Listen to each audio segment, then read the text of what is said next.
ሰላም እንዴት ነህ? እንዴት ነሽ? ሰላም ነው? እግዚአብሔር ይመስገን ሰላም ነው። እግዚአብሔር ይመስገን። እንኳን ደህና መጣሽ። እንኳን ደህና ቆያችሁ። ኦኬ። ታወቅ ድርጅታችሁን ማስተዋወቅልኝ። ቢኒያም እባላለሁ። ድርጅታችን የቢኒያም ወንዶችና ሴቶች የፀጉርና ውበት ሙያ ማሰልጠኛ ተቋም ነው። ጠቅላላ ስልጠናዎችን እየሰጠ የሚገኝ ተቋም ነው። መልካም።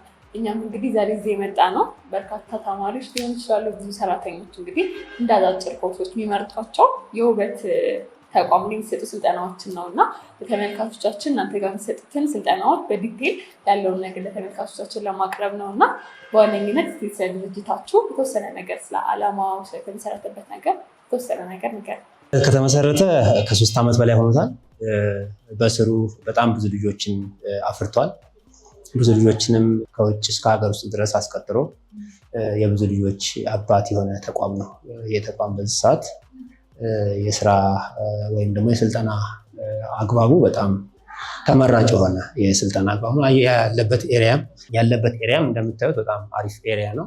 የሚሰራ ሰው የሚኖርበት ከየትኛውም ተቋም በላይ እዚህ የሚሰራ ሰው እንደምታዩት ሁሉም ተማሪ በሰው ቢዚ ሆኖ ነው ያለው። ይሄ ማለት በጣም አሪፍ ነው ብዬ ነው የማስበው። ምክንያቱም 80% ተግባር ላይ ነው ትኩረት የምናደርገው፣ ስልጠናውን 20% ነው ቲዎሪ የምናሰለጥነው። ስለዚህ በዚህ ልክ የሚሰራ ሰው መኖሩ ትልቁ የስልጠናውን እንዲሳለጽ የሚያደርግ በጣም ትልቅ ነገር ነው ብለን ስለምናስብ ይሄ ተማሪዎቻችንን በአጭር ጊዜ ጨርሰው ወደ ስራ እንዲሄዱ 1 2 ዓመት 8 ወር ምናምን መቀመጥ እኛ ቤት የለም። ትልቁ የስልጠና ጊዜ ለምሳሌ አንድ ተማሪ ሙሉ ፓኬጅ የሴትንም የወንዱንም 9 ፓኬጅ ነው ያለው። ለምሳሌ በሴቶች የፀጉር ስራ አለ፣ ሜካፕ አለ፣ ጥፍር አለ፣ አይላይሽ አለ፣ ሂናና ሜሽ አለ፣ ፎንቁርጥ ቀለም አለ፣ ቪአይፒ ሹሩባ አለ፣ አይላይሽ አለ። የወንዶች ደግሞ ኖርማል ክላስ እና ስፔሻል ክላስ ይባላል እና በሴቶች 7 ፓኬጅ አለው፣ በወንዶች ደግሞ 2 ፓኬጅ አለው። አጠቃላይ 9 ፓኬጅ ነው። በእነዚህ ፓኬጆች ስር ብዙ አይነት ስልጠናዎች አሉት፣ በጣም ብዙ አይነት። ምክንያቱም ሰውን ማሳመር በራሱ በጣም ትልቅ ነገር ነው። ትልቅ ወረቀት ላይ እንኳን ስዕል ስሲ ይከብዳል አይደለ? እንኳን የሰው ልጅ ተፈጥሮን መቀየር ትንሽ ከባድም ስለሆነ በዛ ልክ ስልጠናዎችን ስንሰጥ በአጭር ጊዜ ኦልሞስት በ5 ወር ያልቃል 9ኙም ፓኬጅ። የሚገርመው ነገር 9ኙም ፓኬጅ የውበትን ሙያ ጠቅላላ ልቅም አድርጎ ፕሮፌሽን ባለሙያ ለመሆን 5 ወር በቂ ነው። የተበቀረ 2 ፓኬጅ 3 ፓኬጅ ምናምን ከሆነ በወንዶች እስከ 1 ወር ድረስ የሚያልቅ፣ በቪአይፒ ክላስ ከሆነ ደግሞ በ15 ቀን የሚያልቅ። ይሄ በጣም ተአምር በሚባል ደረጃ ማለት ነው። በሴቶችም ደግሞ እስከ 2 ወር ድረስ የሚያልቅ ፓኬጆች አሉ። እንደሚመርጧቸው ፓኬጆች ሰልጣኙ መጥቶ የሚመርጠው ፓኬጅ ይወስነዋል። ለምሳሌ የፀጉር ስልጠና ትንሽ ሳፍ ያለ ጊዜ ይወስዳል። ሌሎች ፓኬጆች ደግሞ እንደ ስልጠናቸው እንደተመረጠው ፓኬጅ የሚወስዱት ጊዜ ይኖራሉ እና በዛ ልክ በአጭር ጊዜ ተማሪው ስልጠናውን ጨርሶ ወደ ስራ እንዲገባ እያደረግን ነው ማለት ነው የምንገኘው። መልካም ጠቀስክልኝ ነበር 9 ፓኬጆች አሉ ብለኸኛል እና ከነዚህ ውስጥ ምናልባት ተማሪዎች መማር የሚፈልጉት ከዛ ውስጥ ለምሳሌ ጥፍር ሊሆን ይችላል። ስለዚህ ጥፍር ብቻ ሰሌክት አድርገው ጥፍር ብቻ መማር ይችላሉ ወይስ ደግሞ እዚህ ከመጡ ደግሞ 9 ፓኬጆች ተምረው መውጣት አለባቸው? አንድ ተማሪ ሲመጣ እንደ አቅሙ ነው፣ እንደ ኪሱ ነው። ከዲግሪ እና ከዲፕሎማ የትኛው ይሻላል ብለሽ ብትጠይቂኝ አንቺ መልሱን አንቺ ጋር ታገኘዋለሽ። ምክንያቱም ከዲፕሎማ ዲግሪ ይሻላል አይደለ? እኛ ጋም 9 ፓኬጆች ሲባሉ በስሩ ዘርፉ እየሰፋ አንድ ሰው 9 ፓኬጅ ተማረ ማለት አንድን ሰው ሙሉ የፍሸና ስራዎችን ከእግር እስከ ፀጉር ድረስ መስራት ይችላል ማለት ነው፣ ከሴትም እስከ ወንድ።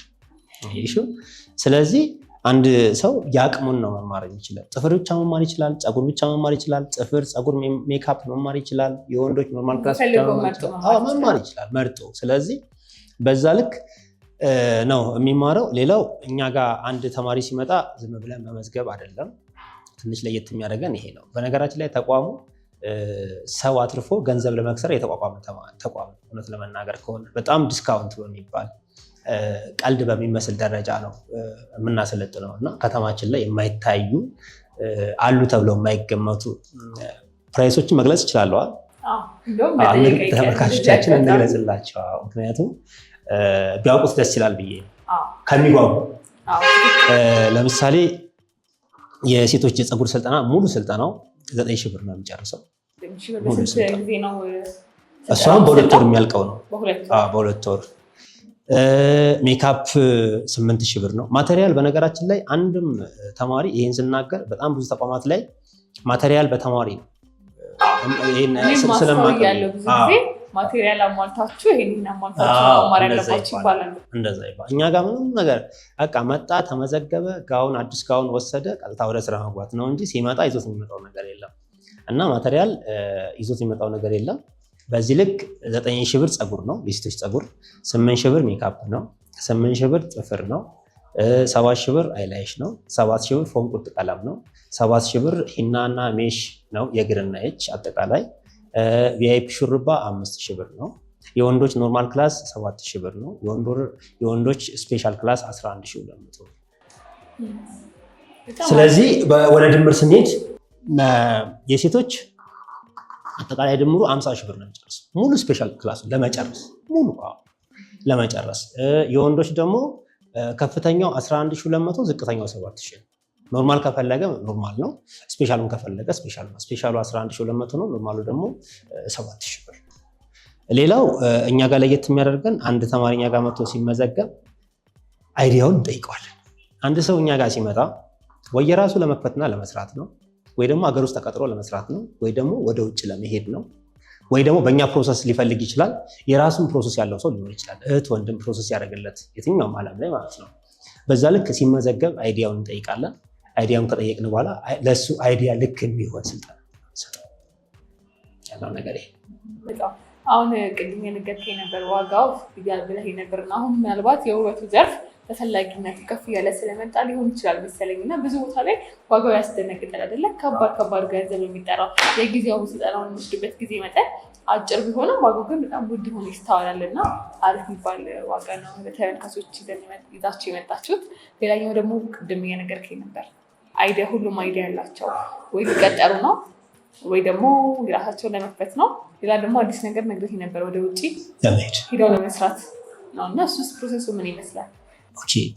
አሁን የምንጠይቅም አንዱ ትልቁ ነገር ለዚህ ነው።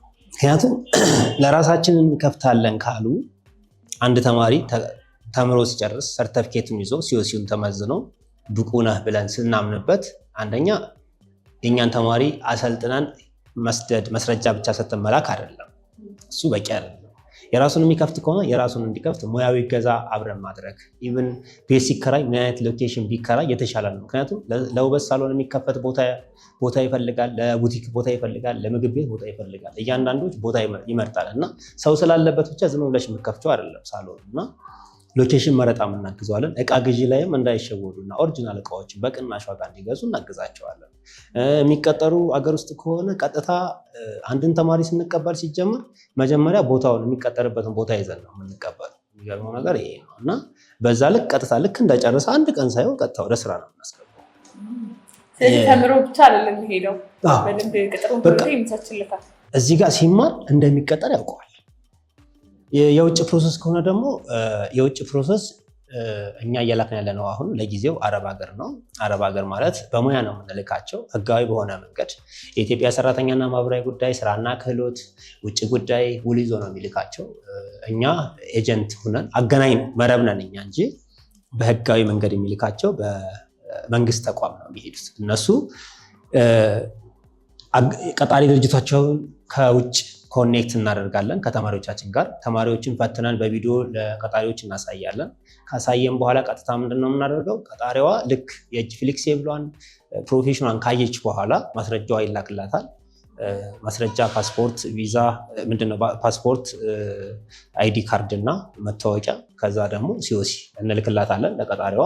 ቀጣሪዋ በተቋሙ ስም እዛ ባለው ንግድ ፍቃድ ስም ስለሚፈቀድላት ቪዛ ወደዚህ ሀገር ሰው እንዲመጣላት ትልካለች ማለት ነው። ቪዛው ከተላከ በኋላ አብሮ ውል እንዲመጣ ይደረጋል። ኤምባሲ ቼክ ከተደረገ በኋላ ውል ሲመጣ ውሉ ላይ እዛ ጋር ዝርዝር አለ። ከዚህ የምትሄደዋ ሰራተኛ ለስንት ሰዓት ትሰራለች፣ የኑሮ ሁኔታ እያንዳንዱ ዝርዝር አለ። ለምሳሌ እንግለጽ ከተባለ አንድ የውጭ ፕሮሰስ የሚሄድ ሰው ከዚህ ሲሄድ ምንም አይነት ወጪ አይጠበቅበትም። የሚገርመውና ደስ የሚለው ነገር እሱ ነው። ሳንልክ አይደለም ይህን የምናወራው። በጣም ብዙ የላክናቸው ልጆች አሉ። እነሱም ይህን ያዳምጣሉ በእርግጠኝነት እና ሲሄዱ ሁሉ ነገር ተስተካክሎላቸዋል። እኛ የምናስተካክላቸው ነገሮች አሉ፣ የምንስማማቸው ከቀጣሪዎች ጋር የምንስማማቸው። አንደኛ ቪዛ በእነሱ ወጪ ነው የሚላከው፣ ውጭ ባሉ ቀጣሪ ድርጅቶች። ትኬትም በእነሱ ነው የሚላከው። እያንዳንዱ ከዚህ እስከሚሄዱ ያለው ወጪ በእነሱ ነው የሚሸፈነው። እዛ ሆኖ ይሸፍናሉ ማለት ነው። እዛ ትኬቱ ሲቆረጥ ትራንዚት ትኬት አንቀበልም። ትራንዚት ማለት ለምሳሌ ኩዌት የምትሄድ ተማሪ ካለችን ዱባይ አርፋ ወደ ኩዌት አይደለም፣ ቀጥታ ኩዌት በረራ እንዲቆረጥ እናደርጋለን። ምክንያቱም የማያውቁት ሀገር ላይ እንዳይወዛገቡ። ከሄዱ በኋላ ኤርፖርት ራሷ ቀጣሪዋ መጣ እንድትቀበላት፣ ይሄ ውል ላይ ይቀመጣል። የስራ ትውውቅ 5 ቀን እንዲፈቀድላት፣ ስራ ትውውቅ አገሩን እንድትግባባ፣ ስራውን እንድታይ፣ በቃ ሃይላይት ስታይ እንድትቆይ እሱ ይደረጋል። የቤት ክራይ ወይም ደግሞ መኖሪያ ቤት ወይም ደግሞ አኮሞዴሽን የሚባለው ቤት ተከራይታ እንድትቆያት እናደርጋለን። አንድ ክላስ ውስጥ 3 ሰው ሊኖር ይችላል፣ 2 ሰው ሊኖር ይችላል። ማቴሪያል ፉል ሆኖ ምግብ በራሷ በቀጣሪዋ፣ ትራንስፖርት በራሷ፣ ሕክምና በራሷ። ኔት ደሞዝ ነው የምትስማማው። ደሞዝ አንገልጽም፣ ዶላሩ ከፍም ዝቅም ስለሚል አንገልጽም። በተሻለ ደሞዝ በሚል እንግለጽ። ስለዚህ በዛ ልክ ነው እያስቀጠርን ያለ ነው እና ብዙ ጊዜ እያሰብንና ሴፍቲም እያደረግን ያለ ነው ተማሪዎቻችን ላይ ወይም ደግሞ የሚቀጠሩ ልጆች ላይ ነው ጫና እያደረግን ያለ ነው ማለት ነው። ስለዚህ በዚህ ነገር በሙሉ ሁሉ በተፈጻሚነት ይሆናል ላይ ግድ ነው። ምክንያቱም ቪዛው ሲላክ ይህንን ነገር ካልተስማማች ሴትዮዋ አትልክም። እኛም አንፈቅድም እሷም። ምክንያቱም አንድ ቪዛ ከአረብ ሀገር ወደ ኢትዮጵያ በስራ ወይም ደግሞ በ18 ቁጥር ይባላል በዱባይ ኮድ። 18 ቁጥር ማለት የፀጉር ሙያ ኮድ ነው። 20 ቁጥር ደግሞ ማዳም ቤት ነው። ያው የሚያውቁት ያውቁታል ብዬ አንቺ ላታውቂው ትችያለሽ። እና በ18 ቁጥር ቪዛ ሲላክ የፀጉር ሙያ ተብሎ ነው የሚላከው። በዛ ልክ በዛ ዝርዝር ውስጥ ያሉ ነገሮች ውሎችን የማትፈጽም ከሆነ አይሆንም። ያ ሲባል የተቀጣሪ ግዴታም አለ። ተቀጣሪ ግዴታ ይሄን ሁሉ ወጪ አውጥታ የወሰደቻትን ተማሪ 3 ወር 4 ወር ሰርቶ ልመለስ ማለት አይቻልም። 2 ዓመት ማገልገል አለበት። 2 ዓመት ሲባል ግን የደሞዝ ጭማሪው እንዳለው በየ6 ወሩ የደሞዝ ጭማሪ አለ። ቲፕ ይከበርላታል፣ ኦቨርታይም ይከበርላታል። ይሄ እንዳለ ሆኖ ማለት ነው። ስለዚህ በዚህ ልክ ነው እየላክን ያለ ነው ማለት ነው። በሁለቱም ጎን እናንተ ጋር ለመመዝገብ እንግዲህ የሚመጡ ሰዎች ሊኖሩ ይችላሉ። በደንብ ደግሞ አሉና ምን ነገሮችን አሟልተው መምጣት አለባቸው? እዚህ አንደኛ ሰው የሆነ ሰው መምጣት አለበት። እኛ ጋር ሰው የሚማረው ምን ለመሆኑ ሰው ለመሆን ነው አይደል? ሰው ስትሆኝ ነው መማርም ምንም ማለት የምትችይው። ሰው ማለት በእኛ አበባል በእኛ አገላለጽ ከሱስ ነፃ ይሆን። እንግዲህ ሱስ ያለባቸው ሰዎች ሲሰሙ ይቅርታ። ስለዚህ ከሱስ ነፃ የሆነ ሰው እኛ ጋር ማንኛውም ሰው መጥቶ መማር ይችላል። ፋይዳ መታወቂያ ወይም ደግሞ ፓስፖርት ወይም ደግሞ ራሱን የሚገልጽ መታወቂያ ካለው የቀበሌ መታወቂያ መሆን ይችላል። ራሱን የሚገልጽ መታወቂያ ካለው መጥቶ መመዝገብ ይችላል። እድሜው ከ16 ዓመት በላይ የሆነ ሰው የትኛውም ሰው እኛ ጋር መጥቶ መማር ይችላል ማለት ነው። ምናልባት ደግሞ ክፍያውንስ መጀመሪያ አንዴ ከመማራቸው በፊት ነው የሚያስገቡት ወይስ ደግሞ ሬንጅ አለው የሚከፍሉበት? እሱም አንድ የሚገርመው ነገር ነው። እንኳን ጠየቅሽ፣ እረስቸው ነበር።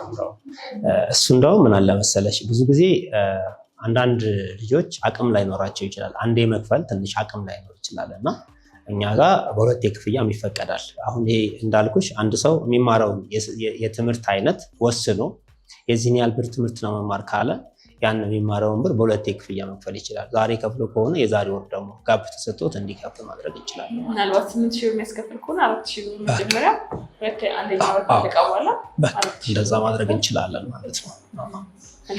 እንግዲህ አብዛኛው ቲዮሪ ነው 20%፣ 80% ፕራክቲካል ነው ይለኛል እና በደንብ አስተማሪዎቻችሁ ምን ያክል ብቃት ያላቸው ናቸው? በደንብ ቼክ ይደረጋሉ ወይ ሲሰሩ ያለው ነገር? በጣም ጥሩ አሪፍ ጥያቄ ነው። አስተማሪዎቻችን እኛ ቤት ያሉ ልጆች ከ10 ዓመት በታች ልምድ ያለው የለም። ከ10 ዓመት በታች ልምድ ያለው የለም። ከሌቭል 4 በታች ሲኦሲ ያለው የለም። በነገራችን ላይ ከሌቭል 4 በላይ ኢትዮጵያ ውስጥ የለም በውበት ሲኦሲ። ወደ አውሮፓ እስከ ሌቭል 9 ድረስ እንዳላቃለው፣ እኛ ጋር ግን እስከ ሌቭል 4 ድረስ ያለ ሌቭል 4 አላቸው። ከ10 ዓመት በላይ የስራ ልምድ አላቸው። ተማሪዎችን ትሪት የማድረግ ማስተማርና መስራት ይለያያሉ። ስለዚህ ተማሪዎችን ትሪት የማድረግ በሚገባቸው መልኩ ማስረዳት፣ የመፈተን፣ የማስተማር በጣም ዲሲፕሊኖችን የማስተማር ዳይ ቱ ዳይ እሱን ክህሎት ያላቸው ልጆች ናቸው እኛ ጋር ያሉት። ስለዚህ ምንም አይነት ጥርጣሬ ነገር የለም። አሁን አብዛኛው ጊዜ ምንድነው ወይ የሰሩ ነው የሚማሩ የሚችሉት ወይ ደግሞ ሌላም ክላስ ኖሯቸው ደግሞ ባላቸው ትርፍ ታይም ሊሆን ይችላል ማለት ነው። የስራ የስልጠና ፈረቃው ምን ይመስላል? በሳምንት ስንት ጊዜ ይሰጣል? በቀንስ ያለው ሰዓት ገደብ ምን ያክል? በጣም ጥሩ። እኛ ጋር መምጣት የሚፈልግ ሰው ብቻ ያስብ እንጂ በሰዓት እጦት ምክንያት በተአምር ስልጠናውን አያጣውም። ለምን ብትይኝ ከሰኞ እስከ ሰኞ ከጧት አለ ከ2 ሰዓት እስከ 6 ሰዓት ተኩል፣ ከሰዓት አለ ከ6 ሰዓት ተኩል እስከ 11 ሰዓት፣ ከማታ አለ ከ11 ሰዓት ጀምሮ እስከ 1 ሰዓት ተኩል። ከዛ ደግሞ ዊኬንድ አለ እሑድና ቅዳሜ ብቻ። ከዛ ደግሞ ዊኬንድም እነዚህ ፊክስድ ታይሞችን የማይሆንለት ከሆነ ኤኒታይም መጥቶ እንዲሰለጥን ማድረግ እንችላለን። ለምሳሌ በየትኛውም ቦታ ስራቸው ትንሽ ከባድ የሆነባቸው ልጆች 11 ሰዓት ወጥቼ በዚህ ሰዓት ሰለጥናለሁ የማይሉ ልጆች፣ ፍሪ ታይማቸውን የማያውቁት ልጆች ከሆኑ በልዩ ኬዝ ይመዘገቡና ኤኒታይም በተመቻቸው ሰዓት መጥተው ስልጠናው እንዲወስዱ። ምክንያቱም እንደነገርኩሽ ከሰኞ እስከ ሰኞ 24 ሰዓት ክፍት ስለሆነ ተቋሙ በማንኛውም ሰዓት መጥተው ስልጠናቸውን የሆነች ሰዓት ወስደው መያዝ ይችላሉ ማለት ነው። የዊኬንዱ ሰዓቱ ቅድም እንደነገርኩኝ ከሰኞ እስከ ዓርብ ባለው የዊኬንዱ ከጠዋት 2 ሰዓት እስከ ምሽቱ 10 ሰዓት ድረስ ሙሉ ቀን 10 ሰዓት ድረስ ነው። ከ10 ሰዓት በኋላ ያው ሰንበትም ስለሆነ ፍሪ ናቸው ማለት ነው። ስለዚህ ያው ሙሉ በ2 ወር ጊዜ ውስጥ በ1 ወር ጊዜ ውስጥ መጠናቀቅም አለ ብለኸኛል እና በ15 ቀን ጊዜ ውስጥ ይይሻለሁ። ረጅሙ ስንት ነው? ረጅሙ 5 ወር በጣም ረጅሙ ይባላል። ሙሉ 9ኙንም ፓኬጅ ለመሰልጠን ከፈለጉ እስከ 5 ወር ድረስ ይጨርሳል ማለት ነው። ስለዚህ ከ15 ቀን ጀምሮ 15 ቀን ማለት ደግሞ ምን አለ መሰለሽ፣ ልክ አሁን አንድ ሰው ከውጭ መጥቶ እኛ ጋር የሚማሩ ልጆች ብዙ ልጆች ተምረው ሂደዋል። ደርሶ መልስ ቲኬት ቆርጠው ከአረብ ሀገር ከተለያዩ አውሮፓ ሀገር መጥተው ስልጠናቸውን ጨርሰው የወሰዱ ልጆች አሉ። ምክንያቱም 15 ቀን ዳይ ቱ ዳይ ይገባሉ። ማሽን የራሳቸው ነው፣ ወንበር የራሳቸው ነው፣ አስተማሪ የራሳቸው ነው። 15 ቀን ጨርሰው ይወጣሉ ማለት ነው። በዛ ላይ ቪአይፒ የሚባለው እንግዲህ ሁሉንም ስልጠናዎች ሰልጥነው ከጨረሱ በኋላ ምን አይነት ማስረጃ ነው የመማራቸው? ምን አይነት ማስረጃ ይሰጣቸው? ልክ እንደተማሩት ዘርፍ ስፔሻል ክላስ ከሆኑም ስፔሻል ክላስ፣ ኖርማል ክላስ ከሆኑም ኖርማል ክላስ፣ እያንዳንዱ የተማሩትን ዘርፍ ማስረጃ ይሰጣቸዋል። ማስረጃ ይሰጣቸዋል ሲባል ግን ቀደም እንደነገርኩሽ እያንዳንዳቸው ፕሮሰሳቸው የተለያየ ነው። ሀገር ውስጥ ቅጥር ይፈልጋሉ፣ የውጭ ቅጥር ይፈልጋሉ። በራሳቸው በዘመር ደግሞ ወደ አሜሪካ ወደ ካናዳ መሄድ ይፈልጋሉ። ምክንያቱም እዛ ፕሮሰስ ተጀምሮላቸው እዛ ሰው ኑሯቸው ቪዛ በፀጉር ቤት የሚልክላቸው ሰው ካገኙ እኛ ኢንተርናሽናል ሰርተፊኬት ስለሆነ የምንሰጠው ኢንተርናሽናል ሰርተፊኬት ሰጥተን አይዲ ካርድ ሰጥተን ሲኦሲ አስመዝነን ሲኦሲያቸውን ኦንላይን እናስደርጋለን። ሲኦሲያቸው ኦንላይን ተደረገ ማለት ሰርቲፋይ ሰርተፊኬታቸው አለ። ለአውሮፓ ከሆነ ትራንስክሪፕት ይፈልጋሉ። አብሮ ተያያዥነት ያለው ከሰርተፊኬት ጋር ትራንስክሪፕት ይዘጋጅላቸዋል። ሲኦሲያቸውም ኦንላይን ይደረጋል። ኦንላይን ሆነ ማለት ያ የሲኦሲ ቁጥር የትኛውም ዓለም ላይ ሰርች ሲደረግ የነሱ የስልጠና አሃዷቸው ወይም ደግሞ የፈተና አሃዷቸው እያንዳንዱ ቦታ ላይ መታየት ይችላል ማለት ነው። በዛ ልክ እሱ ፕሮሰስ እንዲያስኬዱ በዛ ልክ እናደርግላቸዋለን። የሀገር ውስጥ ቅጥር የሚፈልጉ ከሆነ ደግሞ ልክ ለሀገር ውስጥ ቅጥር የሚያገለግላቸውን ማስረጃ ሙሉ የሆነ ማስረጃ እንሰጣለን ማለት ነው። እንግዲህ በርካታ መረጃዎችን ለተመልካቾቻችን ስናስተላልፍ ቆይተናል። ብዙ አይነት ኦፕሽኖች ያሉበት ቤት ነው። ከዋጋም አንጻር ሊሆን ይችላል፣ የስራ እድል ከመፍጠር አንጻር በሀገር ውስጥ በውጭ ብዙ ነገሮችን ለተመልካቾቻችን አድርሰናል። በመጨረሻ ቀረ የምትለው ነገር ካለ አስተላልፍና እናጠቃለን። እናመሰግናለን። እንግዲህ ሁሉም ወጣት ሁሉም ስራ ፈላጊ እኛ ቤት የመጣ ሰው እየተማረ እንደተቀጠረ እያወቀ ነውና የሚማረው ይሄ ትልቅ እድል ነው። ሰልጥነሽ ወደ ስራ መግባት ትልቅ እድል ነው። አንድ ቀንም ሳትወዝኝ። ምክንያቱም በዓለም ላይ በዓለም አቀፍ ደረጃ በሀገር አቀፍም በዓለም አቀፍ ደረጃ የውበቱ ዘርፍ በአሁኑ ሰዓት አገልግሎት ሰጪ የሚባል ዘርፍ ነው። በነገራችን ላይ ዘርፉ አገልግሎት ሰጪ ዘርፍ ወይም ደግሞ ይሄ የውበቱ ዘርፍ በጣም የተነሳና ውድ የሆነ ሙያ ነው። ተለምነሽ የምትቀጠሪበት ነው። ሰርተሽ የምታተርፊበት ነው። ያ ባይሆን ኑሮ እኛም የማስቀጠር ኦፖርቹኒቲዎች ባይኖሩም ነበር።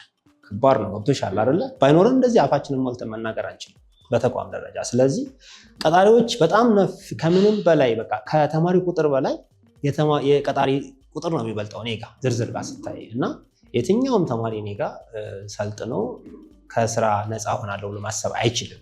የስራ ባለቤት ነው የሚሆነው። በቃ እያወቁ ስለሚማሩ ሁላችሁም ወጣቶች መታችሁ ሰልጥኑ፣ የስራ ባለቤት ሁኑ፣ እቅዳችሁን አሳቁ እንላለን። አድራሻችን አዲስ አበባ ፈረንሳይ ብረት ድልድይ ንግድ ባንክ ያለበት ህንፃ 3ኛ ፎቅ በስልክ ቁጥር 0934917090 ወይም ደግሞ 0918020692 እንገኛለን። ይደውሉ። እናመሰግናለን። በጣም እናመሰግናለን። እናመሰግናለን በጣም ቴንኪዩ። ያው ጥሩ ነገር ነው የምታስተዋውቁ የመጣችሁ ብዬ አስባለሁ። በጣም ትልቅ ነገር ነው። እኛም እንግዲህ ተማሪዎች ያተውን ሲሰለጥኑ መልዕክት እናስተላልፋለን። እናመሰግናለን። እስኪ እንግዲህ ወርክሾፑን ደግሞ ዞር ዞር እያላችሁ እዩትና ያስጎብኛችሁ ልጆቹ ያሳያችኋል።